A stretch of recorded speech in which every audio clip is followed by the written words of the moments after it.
You know what seems funny to me? And that's masculinity almost seems like a dirty word today. I mean, you say it out loud and you can actually see people start to squirm. They almost act like being a man is a crime nowadays. But see, I know who I am. So I don't need society to tell me. And I sure as hell don't need social media to help shape me. Every man should define that for himself, set his own moral code, so to speak, and live by it. But somewhere along the way, though, I think that what it meant to be a man got twisted. So that drive and that ambition and that competitiveness, the very qualities that helped mankind create civilization, well, they're now labeled as toxic. And I just want to know, when did this happen? Because in my day, those traits weren't viewed as weakness. They were considered strengths. And the men were just expected to have them. But I guess that if you don't really get to see any examples of real men and nobody ever takes the time to show you what being a real man should look like, I guess then I could see how those same traits could be mistaken as a threat. Now, when I was growing up, though, examples of real men were plentiful. And you didn't have to try to prove your manhood either. People could just see it, you know? They could see it in how you lived and how you worked and in how you carried yourself. But now, and because today's examples of men are so weak and I don't know. On one side, you got this loud, fucking overly aggressive clown ass man talking down to everybody and just trying to make himself feel better about himself. And then on the other side, you got men who are so watered down and neutered and so worried about offending anyone, they don't even resemble men anymore. And there seems to be no middle ground. There's either one extreme or the other extreme. It's either clowns or cowards. But see, back in my day, you saw fathers and husbands and working men just raising their families, respecting their neighborhoods and protecting their communities. And that was just the normal. Everybody did that. But nowadays, you got kids.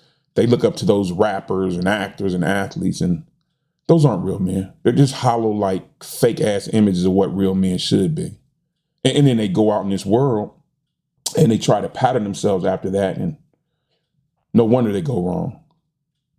And I'll admit it, you know, even at my age, I can feel that pressure, the pressure to kind of hold back some, you know, tone it down from who I truly am. And not because I truly buy into any of this bullshit, because I don't, but because that label's coming if I don't.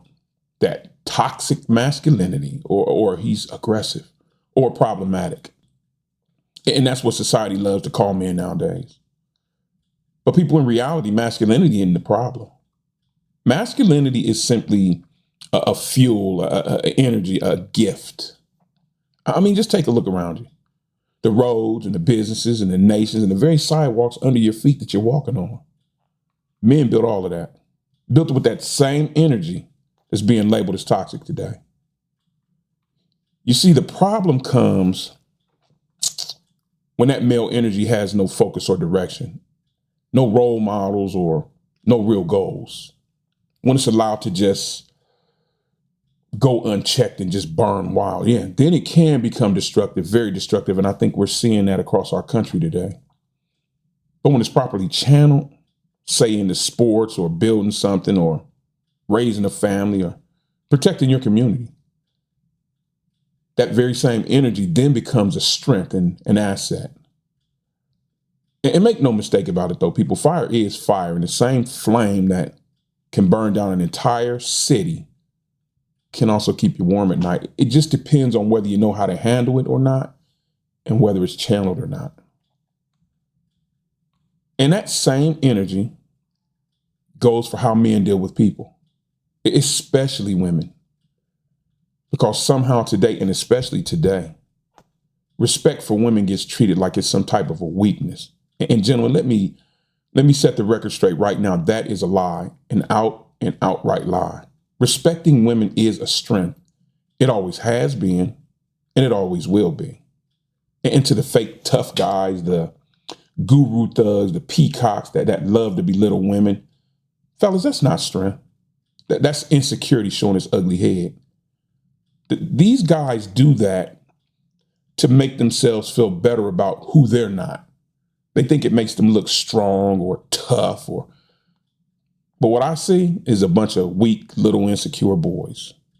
Because real strength, it doesn't feel a need to try to crush somebody or belittle anyone. And no, too, you don't prove your manhood by just saying, I'm a man. You prove it by living it. You walk the walk, so to speak.